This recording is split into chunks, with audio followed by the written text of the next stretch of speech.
Eddie in service. According to that little spinny thing right there, we're live right now. Um, I'm Eddie in service, and I'm here today at Alpha of Plano in Plano, Texas. And I'm with the service director, Josh Bouffard.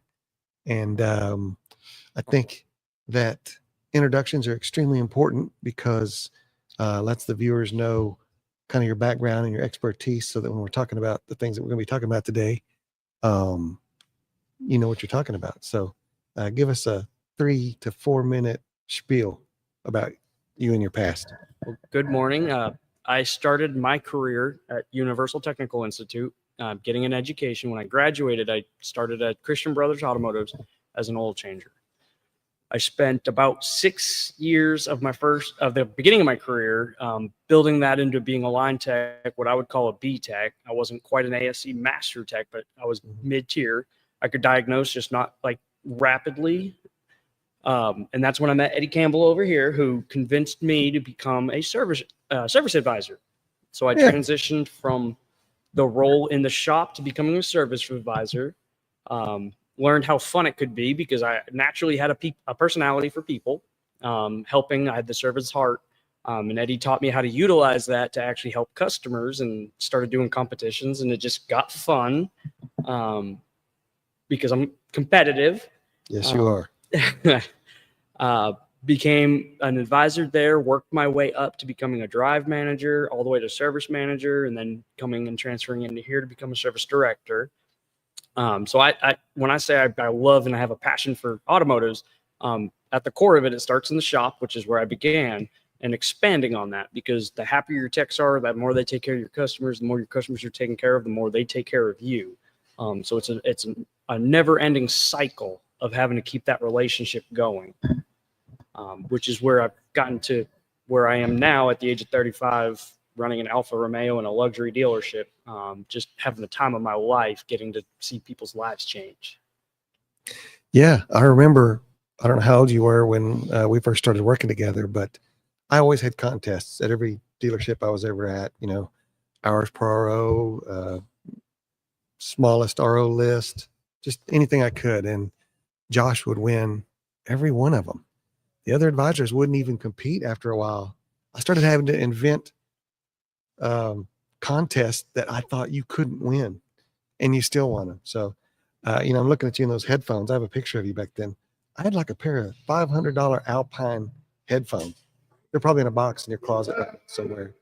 But they used to, you used to win every single TV, headphones, contest, whatever. So I remember that. Those pioneers were CSI contests for the most return on surveys with the highest score. Yeah. And I believe I had 27 return surveys that month with almost a perfect score. And you had this terrible untrimmed beard. Oof. I remember that. Went all the way down here. And some big weird glasses. I remember that. Do you have contacts now, or you? I had LASIK surgery done. Okay. So no more contacts, no more glasses. Yeah. Now you're a cool guy with stuff in your hair, and I've got well-kept hair now. It's not the bushy, bushy hairstyle I used to have, where it was every direction. I might post a picture on here later if I can find it. Oh, man. Yeah. Well, one of the things we do on Eddie in Service is we want to help customers feel comfortable taking their car to the dealership. So we talk about everything that would help them do that. And taking care of a customer's car is a lot of people's responsibility. I think it's the manufacturer is where it starts, at the very top when they're building the car, to the dealership that ends up getting that car and selling it, to the general manager, the service manager, the advisor, and the technician, and the customer who's on the receiving end of everything. So a lot of times I think the customers think, hey, this is my car, figure it out. And we do that a lot, probably more than we want. But just like in life, there's so many things you can do to make your life better. Like go to bed early on time. You know, if you got to go to work early the next morning, don't stay up till 2 a.m. playing video games. And a lot of people do that, but I just found that when I started going to bed earlier, my next day was a whole lot better. So, do you play video games? I love video games. Okay. Bad example. Yeah. So imagine what your day would be like if you like pulled that back a little bit and got a little bit more rest. But you were the first one here this morning when I pulled up. Definitely the first one here this morning. I get here about an hour early every day. You always have been an early guy. Like to start my day off ready. What time did you go home last night? Last night I left here at about 7:30, 8 o'clock. So it was a long day. And we close at 6. Yeah. So just trying to wrap it up, making sure we stayed late. We had a hiccup on a car one of the technicians was working on. He was trying to go buy some tools this weekend so he could fix it this morning. We decided to just take care of it last night and extracted some bolts for him with one of my heavy line guys, just so he could come in this morning and keep moving forward to get the customer their car back. There's a lot of great stories like that. I knew a guy one time, the lady needed her car the next morning. She was going out of town. I think there was a death in the family or something like that. You probably remember him, Ilya. Remember the Russian guy? He worked at Huff Hines for a while. Yes. Couldn't get the part till like 3 days. His wife happened to have the same car. He drove home like at 8 o'clock at night, took the part off of her car, drove back to work, put it on her car, and worked till midnight so that when she showed up at 7 the next morning, her car was ready and she could go. And there's a lot of great stories like that customers don't hear. They hear a lot of negative, but just like what you guys did last night and what that other guy did, there's a lot of good stories like that. Oh, they do. I mean, even where I was at prior, Friday night, we had a lady traveling from Houston all the way up to Arkansas to go back to visit due to a death in the family, and her car broke down about 3 miles from the dealership. We got it towed up there, and we were there until almost 11 o'clock that night to get her back on the road so that she could be for the memorial service and the funeral on time. Technicians stayed late. Actually, 2 technicians stayed late. We bought her and her kids dinner because the kids were in the car with her. They were stuck at the dealer. We bought dinner. Yeah. I figured out how to get Roku on the TV, and I put Disney on for the kids so that they weren't stuck watching our lovely advertisements that you always see in the dealership waiting areas. Mm-hmm. So we just tried to make that environment a little more comforting for them, as they were already in an uncomfortable situation, having to travel for a funeral and a death in the family, and then getting stuck on the road. It's just it's preventable by taking care of cars in a proper manner, and that falls back on all of us. But when situations arise like that, I mean, we can all hope if it happened to our family, somebody would do the same for our family. So before we go into that, will you write down the word Alfa Romeo on it, and so everybody knows how I've heard it like 30 different ways. Romeo. What's the proper way to say that? It's Alfa Romeo, spelt Romeo, as my wife likes to say, like Romeo and Juliet. Okay. That's a good way to remember it. So it's, I don't know if y'all can see that or not, but that's how you spell it, because people ask me that question a lot, and sometimes I'm afraid I'm getting it wrong. So thanks for doing that. So I think the first tip that customers can do when they come in, and I know you and I have known each other for years, so we've seen so many instances of things that customers can do to make their visit better, because we're all responsible for having a good visit. Give me one that we can start with. well, there's 2 that I think go hand in hand, which is what's done before arrival at the dealership. Mm-hmm. So if at all possible, it's always best to have a little gas in your car. What's a little? Preferably a quarter of a tank. Yeah, you don't want the light on. You don't want the light on, because if we do anything with the gas tank system, which is known as the evap system, it's got to have fuel in it to test it properly. It's got to be test driven. And if there's no gas in it, then we either have to wait for you to come put gas in it, or you have to agree to pay for the gas that's on the lot, which is generally a little more expensive than what's at the pump. I had one dealership that charged $10 a gallon if you came in without it. And it doesn't surprise me after you pay to transport it there and store it and all that stuff. And you have to keep the electronics up at the pump, because it's not a gas station. It's one pump on site that we have to maintain. And the other part of that is to have a relatively clean car. I'm not saying it has to have like a full detail, but on a lot of repairs, if you have an AC issue, a lot of times you've got to pull the glove box out, center consoles sometimes have to get removed. So if those are full of just stuff, it's going to delay it, because either I've seen stuff come in with almost biohazard, where you have to actually remove it and throw it away and glove up and have almost suits on sometimes with what you find. You know, we all hate it. It's gross. Sometimes there's rodents that get in the dash. And if you're in there and you're trying to get all that out and you're working through a bunch of clutter, I mean, it just delays the process. And at the end of the day, if it delays the tech, it's delaying it back to the customer. And the goal at the end of the day is always to get the car back to the customer. Yeah, I've actually seen roaches in car, not like one ran across the thing, but like so many that no employee would get in the car and refuse to get in it. So we had to go in the waiting room and get the customer to pull it around to the back of the shop. We didn't pull it in the shop. And they were a little offended, but you know, I didn't want to get in it either, you know, but there was fast food wrappers as deep as the seat cushion was up to the seats. And then we had another guy that, true story, people don't believe it, wore overalls, big old cowboy dude. He spit tobacco in the back seat. Oof. So as he's driving down the road, he just, you know, and keeps going. So there's this massive, ugly brown pile of spit in the back seat. So luckily we didn't have to work back there, but that's some of the kind of stuff that we see, and it can slow down too. And I've also had it where we've had to tell the customer, we can't get to your like you said, under the seat. There's too much fast food wrappers and boxes crammed under the seat. You know, we can detail it for you for, you know, $2.99, and which it needs, where they shampoo the carpets and all that, then we'll work on it. And some say, oh, okay, yeah. Yeah, chicken wing bones don't belong on the passenger floorboard. Milk. We found milk carton, and the whole car stinks like whatever that's about. So yeah, it's keeping your car clean is important. And so, you know, when you get out of it, just take some trash while you're getting, throw it in the trash wherever you're going. And so I would say keep gas in your car, clean it as much as you can. Most places do a car wash when you get service. Do you guys do that? We do a full car wash here. Okay. They'll wash it, we'll vacuum it. You can upgrade it and get it full detail, shampoo carpets. Our detail company even does ceramic wraps and ceramic coating if customers want that. We do offer complimentary with everyone for the vacuuming it out.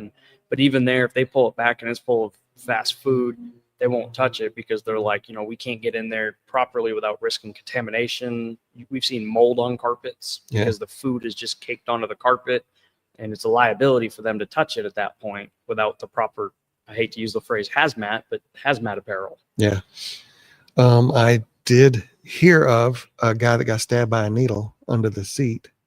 Had to get treated, you know, because somebody was shooting something and it was under the seat. So it is important to clean that out. And this podcast isn't to pick on customers; it's to help them have a successful experience visit when they come in. Absolutely. What was another tip that I had that kind of went along with that clean car thing? I'm old. Might come back to me in a minute. Any other ones that you can think of? Another good one is when you arrive at the facility, whether it's an inside drive and an outside drive, whatever it might be, would be to allocate a little bit of time to make sure we're all on the same trajectory. A lot of times customers want to come in and, you know, they set an appointment. And when you get to the dealership, the advisor's first job is to verify what you're here for. So it's not them not knowing what you're coming in for. It's they want to make sure, because a lot of times you'll set an appointment. My car's doing this, it's acting up on the highway, it loses power. And then after the fact, you're thinking, oh, it made that rattle noise too. So when we go over what might be going on with the car, we get to verify when you get here to make sure that we can address your concerns while it's here, and not, you know, at the backside, we're calling you saying, hey, your vehicle's ready for pickup. Oh, I forgot while it's there, could you? And that just delays you getting your car back. So if we have everything up front and we allocate the time to go over, it helps. And I've talked to, and one of the biggest things I talk to my service staff about with advisors is noises. Where any car that has 80 to 90,000 miles on it has rubber bushings, plastic pieces. There's so many different things that can make a noise. So I'm part deaf in one ear. So if you tell me you hear a noise coming from the front, my ears might tell me it's coming from the back, and I can hear it in the back. So a big rule of thumb I like to do is make sure I test drive with the customer for noises, because you might hear a noise and the technician might hear a different noise, and I might hear a third noise. And we fix the noise we hear, but we didn't fix the noise you hear. So anytime it's coming in for a rattle noise or rumbling noise, I would always say allocate an extra 15 minutes so we can go for a quick test drive together and make sure we're actually assisting you the way you want to be assisted. Instead of us fixing what we hear, either charging the manufacturer, charging a service contractor, charging you, and then immediately like the noise I was hearing is still there. And the tech is like, I fixed the noise I heard. So it's a communication barrier. So if we can all hear the same noise together, we can eliminate that altogether. kind of goes back to that clean car thing. How many times has somebody brought a car in? It's happened to me dozens of times where somebody comes in and go, yeah, every time I turn right, I hear this weird noise on the right-hand side. It's trash rolling around inside the door panel or under the seat or something like that. So, or something hanging off the mirror that's making that noise when they turn. And cleaning out your car sounds like I'm harping on that, but I'm not. It can fix a lot of problems. You might clean your car and the noise go away on your way to the dealership, and you need to turn around and go back home. And if you clean your car out, lots of stories of somebody comes in for an oil change, they turn around, they come right back in, they say, hey, I had a $40,000 ring in that cup holder, and now it's gone. Was it really there? Was it not? Did somebody take it? Because, in the past, I have had some employees, car wash, whatever, take some change out of the thing.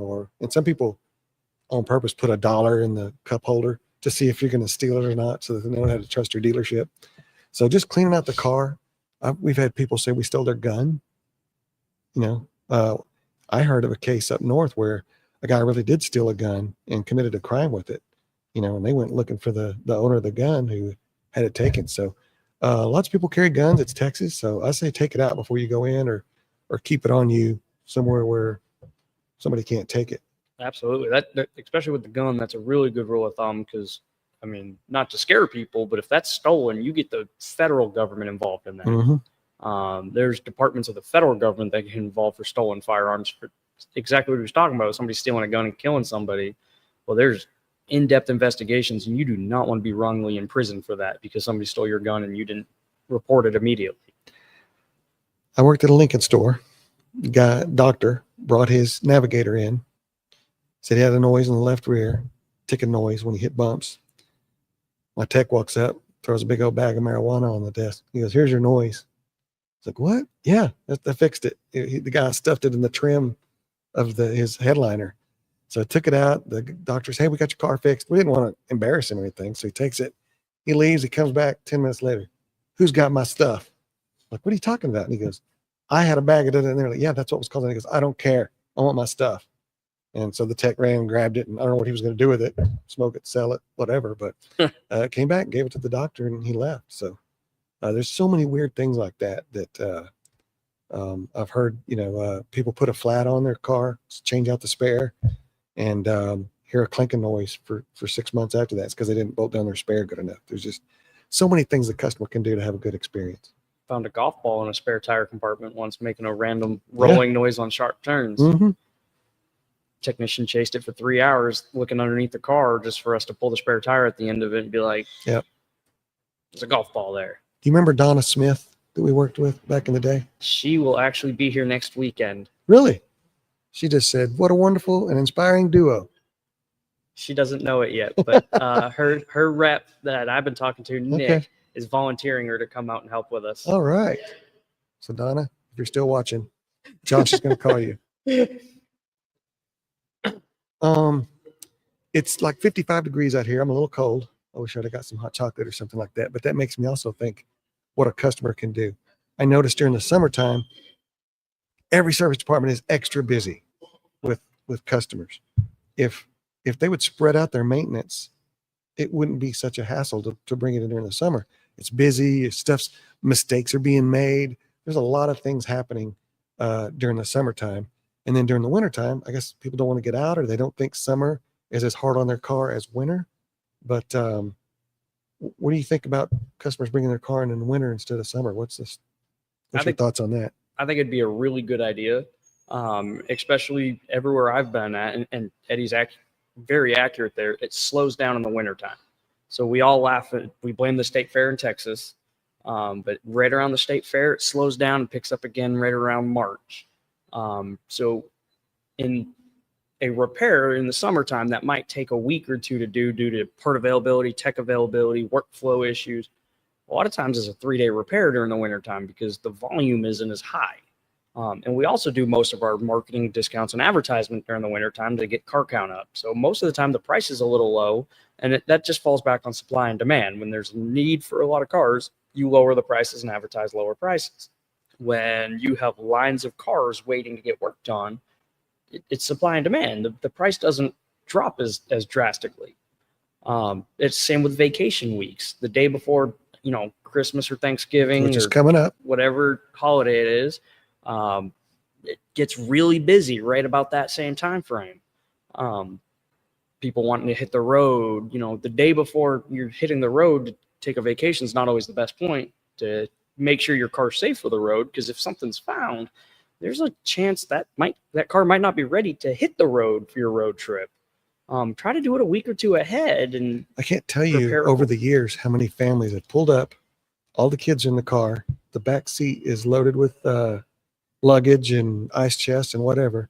So the kids are in the waiting room, they're throwing stuff and running around, and you're trying to get on the road, because you got to pull, to the right or whatever you think you have an alignment problem, which is not going to align correctly with all that luggage in the back anyway. So yeah, don't wait till the last minute, because of, like, I think you told me a story about somebody that needed brakes. I know I had a lady that they were heading to, I think, Disneyland, and she needed tires. I mean, they were bad. She just didn't know how bad they were, like steel sticking out of them.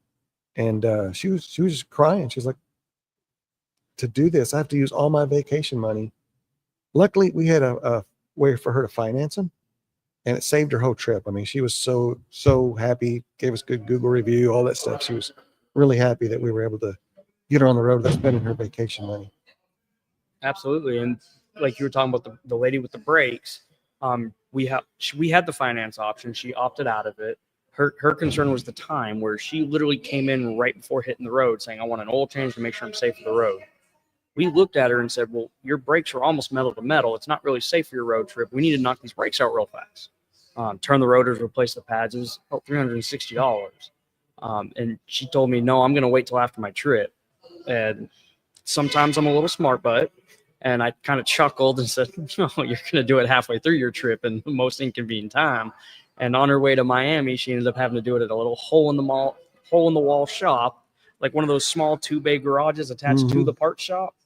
She had to do it there because she had no choice. And then she was having to buy rotors, and she actually had to buy a brake caliper because it seized up when the pistons started coming out, because it went metal to metal. So she ended up spending almost 4 times what she would have to do the brake pads and machining the rotors. And if she had done it while there instead of on the road.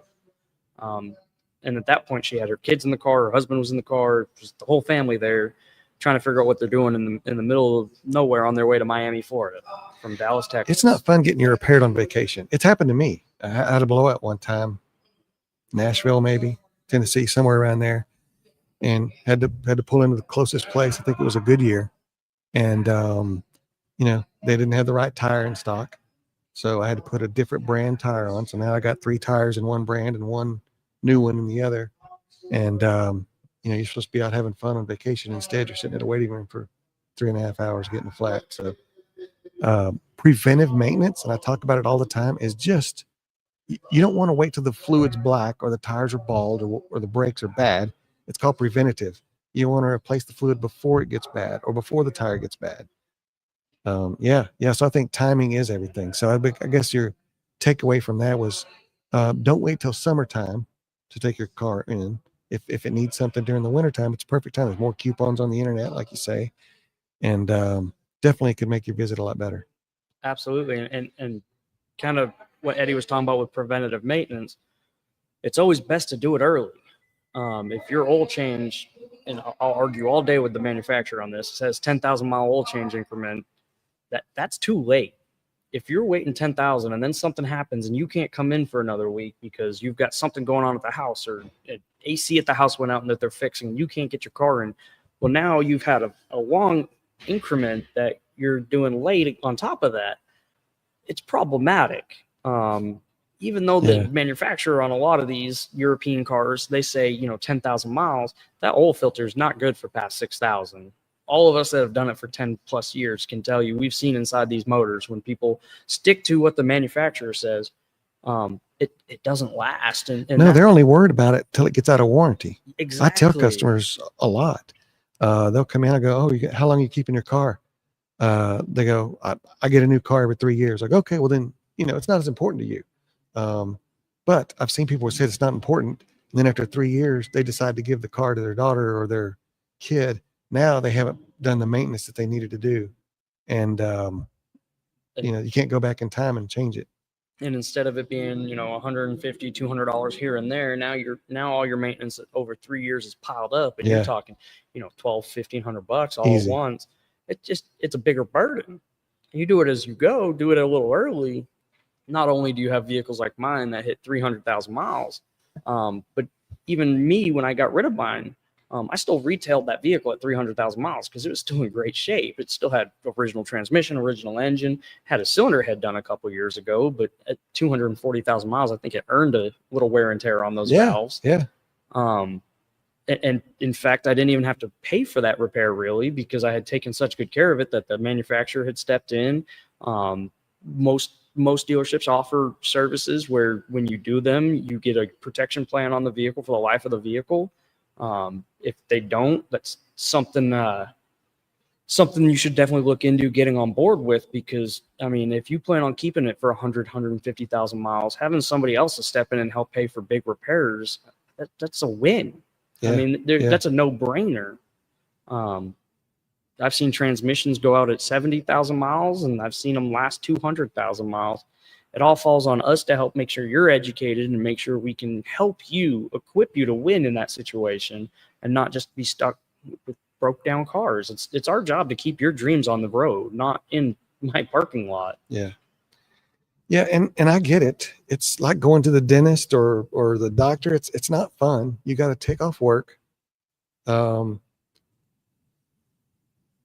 Get somebody to pick your kids up. It's just not fun going to the dealership, even though I'm shocked that more people don't take care of their $40,000 car, their $70,000 car. Oh, I'll do it later.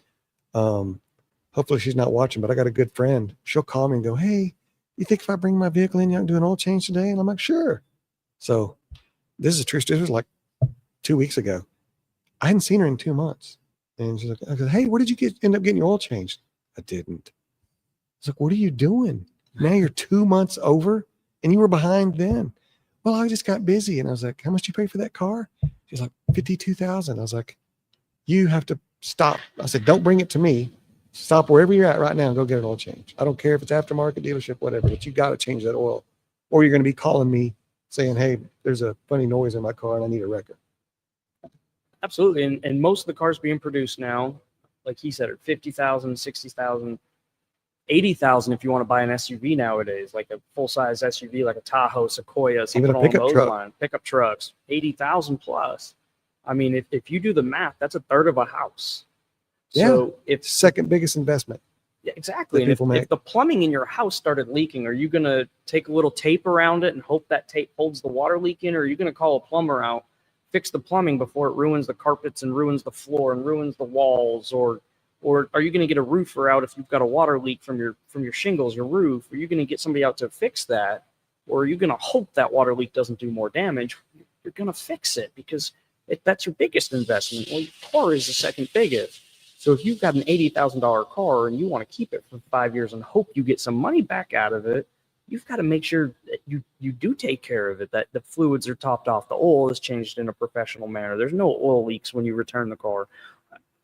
Those are just the things you want to do to make sure you get your return on investment in what is the second biggest investment you're ever going to make, unless you own a business, then it's your third biggest. So we've got about 15 minutes left, so I want to try to get a few more tips in. I think another tip is know what to do. So I'm the only weirdo that I know that reads owner's manuals. And now they're almost all digital, but I used to get those 500-page owner's manuals out and read them.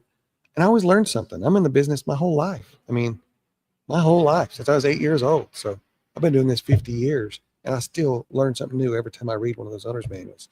So I think it's human nature to put blinders on and think, well, if I don't look at it, nothing bad's going to happen. But I think if your advisor gives you a multi-point inspection, you should look at it and either get repaired what's suggested or say, hey, what am I going to be due for next time I get here? That way you've got 3 to 6 months to figure out to say either save money for it or be thinking about it, talking about with your family. And it just makes you more prepared for when you go in. That way, when you call and make that appointment, you can say, last time I was there, yes, I need an oil change now, but the guy told me I was going to need a transmission service or tires or whatever. So it's just always best to know just 2 words, what's next, and have that guy that it's his title says advisor. That's his job, to advise you on what to do next. I kind of wish we could change that job title to service educator. Yeah, because that's good. I mean, I've talked about it a lot. It's our job to help make sure we help you, equip you to win. And when I say to win, I don't mean we're going out on a field, but I am competitive, which is why I use that phrase. It's good. I like that. It's because at the end of the day, if your car broke down, you lost. That fight is over. The car broke down. You're spending money. You're spending time. You take care of it. The car doesn't break down. You've now won that game. That equation is now in your favor. So when you get that multi-point, if the service advisor doesn't explain it, or sometimes they don't even know how to explain it properly, mainly because there might be different education levels, you might have an experience or an expertise in something that they don't know anything about and don't know how to relate it with you. It never hurts to ask somebody else at the facility. So even though one person might be helping you, I mean, the first thing I did when I took over here a couple weeks ago is I took the blinds off my windows. The previous management had blinds on all the windows. It was a dark office. You really couldn't see in. I removed all the blinds. Love it. I invite customers to come sit with me. I invite customers to come talk to me. In fact, I can't believe I've called them customers this time. I normally call them guests because this is my house. This is my place. And they're guests here. And I want them to feel that way. And I invite them in because sometimes I can explain it differently than the service advisor did. Or sometimes another advisor can explain it differently that somebody can relate to and understand, so they know what's going on and they know how to actually address it and approach it properly. Because sometimes, and it's not always a language barrier, it's just sometimes we speak car. Yeah. So sometimes we forget that you might not speak car. And that's sometimes we're a different opinion. Somebody who has a wife that does something else or a husband that does something else may have heard somebody word it differently that makes more sense. Yeah. And I know we use a lot of CEL and ACU and all that. I always try to slow down and say the actual words so the customer is telling their spouse, hey, we had to get this thing fixed. I don't know what it is, but hopefully they did a good multi-point inspection. MPI, it's a multi-point inspection. So I would look for that. I think that'll make your visit to the dealership better. I think another one that was a biggie for me forever when I was writing service, even past that, is when a customer comes in and they go, and I think I have an extended warranty. Do you know what it is? No. Where'd you buy the car? I can't remember. My husband bought it. Or my wife gave it to my son and he doesn't know. Keep that information in your glove box. That way, when you go to the dealership and you say, hey, my extended warranty is this. Because if not, you're going to be on the phone dialing 1-800 numbers. The advisor is going to be calling around trying to figure it out. And I don't know how many extended warranties there are. I need to look that up on AI. Ooh, there's a lot. I know we used to deal with about 50 of them back when we worked together. I was going to say, I work with at least 60 to 70 different warranties here, just in Texas alone. Half of them are terrible. There's a few at the very top that I really, really liked working with. But it would definitely make your visit, because the customer gets frustrated. They're like, you don't know what extended warranty I have? Well, I have no way to know that. Unless you bought it here and it's in our database, there's no way to know. And we all know that joke, I'm reaching out to you to talk to you about your extended warranty on your vehicle that's about to expire. Those calls aren't the ones you want to buy. No. If you got that, if you got that little thing in the mail saying, we have a contract for your car, last chance, that's not the one you want to buy. Probably not. Even if you don't buy from whoever helps you maintain the car, we're a bucket of knowledge because we call them every day. So there's some out there, and I'm just so I don't make people mad, I'm not saying any companies out there. Thank you. But there's definitely some companies out there that we all know. You call it in, and it's a running joke. We tell the customer, this repair is going to be 3 to 5 days. And then they're like, okay, my warranty is whatever this warranty is I'm thinking about right now. And then we chuckle and say, okay, this is going to be about 7 to 10 days because they're going to send an inspector. They're probably going to send their own parts. They're probably going to send a second inspector because the first inspector was purchased off Temu and didn't know all the facts and didn't take notes and didn't take the right photos. And there's going to be delays in the process. Yeah. So even if you're not looking at buying it, because service, we don't generally sell contracts in service. Some dealerships do it. They don't generally do it in service. Normally that's a finance thing. So we make no money off selling you a contract, but we definitely build relationship with you if we help you get a good one. Because if we can't build that relationship, we're failing you.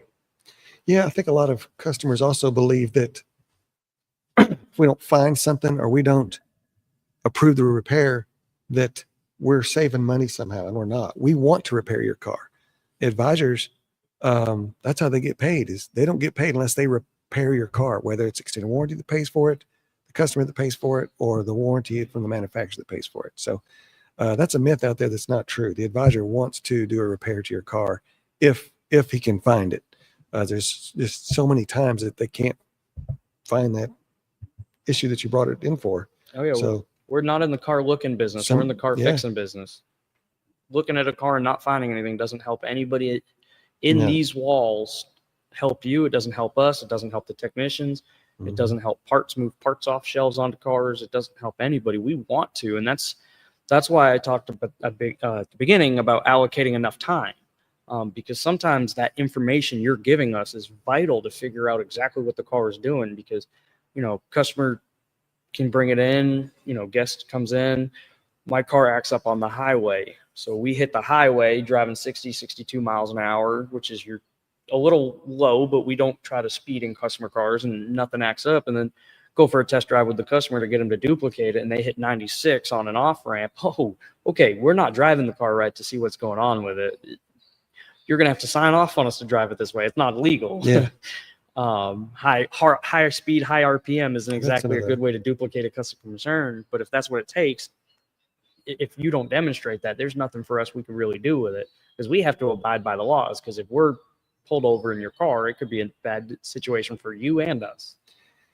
Yeah. There's another thing that's just getting bigger and bigger right now, and that's customers that have cameras in their car.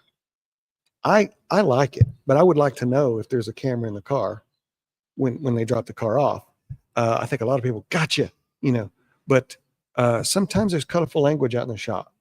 And I actually did have a customer that say, these guys talk like that all the time. And they're working on cars. They're not trained up here to talk to us humans. They're in the back, burning their hands, smashing fingers, cutting themselves, getting dirty. And sometimes the language back there can get kind of bad. So, if you're going to be offended by that, then, let us know so we can know how to talk around your car. And it just keeps everybody honest instead of that gotcha moment. Absolutely. Removing an oxygen sensor from a component that's about 1100 degrees, it's like stubbing your pinky toe on the corner of the bed on steroids. It makes you cuss, even if you're a preacher. Think about what you say when you stub your toe. That technician just grabbed a hold of it, forgetting the temperature of it, and now he smells burning flesh on his hand and wondering why he chose to do this for a living. And then he gets to see the car running at the end of the day and remembers, because I get to help people change their lives. Yep. Seems like I had one more good tip. Can you think of any more? I should have written them down. I know, right? It's been all over the place. Yeah. I might post them later. One more good tip is everybody has different communication styles. True. Good one. So especially at a European brand where I'm at now, I actually have met customers who don't want me to call them because they're going to be in meetings all day. And texting is unprofessional. They want a nice typed out email. Some customers don't want a phone call. They want a text message. Some customers, if you text them and say, your car needs X, X, X, X, Y, Y, Y, Y, and it's going to cost $5,000, they're going to be like, what does all that mean? And they're going to want that phone call. So you've got to make sure as an advisor, we've got to make sure as a customer that we want to communicate the same way. So if the expectation is you want a phone call, we can make sure it is. And my advisor rule was 10 and 2. I called customers either at 10 o'clock or 2 o'clock. I'm told you're supposed to do it at both time frames. I think that's overkill, especially if your car's going to be there 8 days. You don't need, 16 phone calls. Communication is huge. So communication is paramount. So, if you have meetings in the morning and you're busy until 11:30, just let the advisor know, jot a note down, in meetings until 11:30, call at 2. And then that way, when he goes to lunch at 12, comes back at 1, he does his rounds, gets with the technician, and at 2 o'clock, he's got an accurate update for you. It communicates the way you prefer on your time, so that we can make sure we're all, again, moving in the same direction in this relationship, instead of us calling at 10, leaving a voicemail, you calling back. We're in the middle of 3 things, so we don't remember what was going on at that time. So then we say we're going to call you back again, and it turns into the telephone game. You said the word communication 3 times just then, and that reminded me of the other tip, and that's that try to tell the whole story of the problem that you're telling the service advisor. It's not everybody's fault sometimes, but I've seen customers come in. They go, yeah, my wife called in and made an appointment. Okay, cool. So it's already in there. Yeah, I don't want to have to tell you over again. So you do the recall that she called about. He leaves. He comes back in 10 minutes. He goes, hey, my light's still on. You guys didn't fix that. You didn't say to fix that. Well, my wife called it and she didn't. She said a recall. Maybe she thought that would fix the light, but let's get all the information. Yes. So I think sometimes other people, and it's totally innocent. I've done it myself. If you were in an accident a year ago, mention it. You know, you might not think it has anything to do with it, but you could have been in an accident, and that's why your air conditioner's not blowing. From a year ago, they didn't put something back in, which would still be covered by that insurance claim. So it's always good to get all that you can think about when you're telling the advisor, and it makes it easier for the technician to diagnose, and just communication is so important. I mean, I've got a personal experience on that one. My wife, and it was before I married her, I wouldn't have. Is she watching? She might be watching. Are you going to get in trouble? I might get in trouble because I'm going to make fun of her driving a Ford. But she had wrecked her Ford at the time. She had it repaired at a body shop that her dad managed, but I got to insult both at once. Nice. So her dad was parts director at a Ford dealership, so they brought it to their body shop. They missed 2 clips on a wiring harness when they repaired the front end of this vehicle. Yep, seen it a lot. 2 years later, it took 2 years. That car, if it hit a bump, if it took a U-turn, or if it had a sharp turn, would sputter for about 3 seconds and die. And then there would be 3 fuses that would blow inside there. It went to the Ford dealer. They couldn't figure out what was going on with it. She took it to a hole-in-the-wall shop. They couldn't figure out with it. So I did the only logical thing, and I took it to the Chevy dealer who, we were going to trade her out of it. But the technician, who I have no idea how he got as good at electrical as he did, he looked at this thing and he pulled up wiring diagrams, printed them all off, and it took him about an hour to figure out what 2 other shops couldn't, which is there was 2 clips missing on the harness, and in one slight spot up against the transmission, the wire was chafing. Mm-hmm. And when you hit that bump just right, that tire would that wire would move, it would touch the transmission, ground out, and blow the ignition coil fuses. So it would get fuel for a second, sputter, and die. 2 shops fought it for 3 months, and a Chevy tech figured out the Ford when Ford couldn't. Wow. So it's always the weird things that we can help avoid. So we got a few more minutes left, so let's just try to remember all the ones we talked about. Clean your car out from trash and fast food and objects and books and anything else. Paraphernalia. Get your car serviced during the winter. Get it serviced before you go on vacation. Give plenty of time when you come in to spend time with the advisor to go over all the issues you're having. Communicate, tell all the problems that you've experienced with the car. What else? I'm forgetting. I'm sure I am. Ask what's next. Bring your car in with the gas light not on. I always tell people at least half a tank. There's those small windows where they got to let all the gas out of the tank, which is a real pain.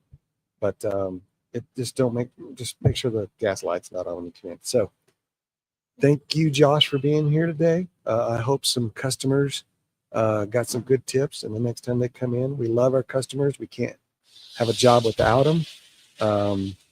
And we try to do different podcasts. Next time we might pick on general managers, We do like to do everybody in this food chain has a responsibility to take care of your car. And that's just a few things you can do to have a good experience at the dealership. So do you have anything else to say to anybody? But just appreciate everybody for taking the time. Okay. Look forward to meeting a lot of you. Hopefully I can start getting some of you in the door to help service your vehicles. You can go to Eddie and Service, anything social media wise, LinkedIn, YouTube, X, TikTok, and you can go to eddieandservice.com and find all of them. And thanks for watching, and we'll see you next time. Thanks, Josh. Thank you. We are ending right now.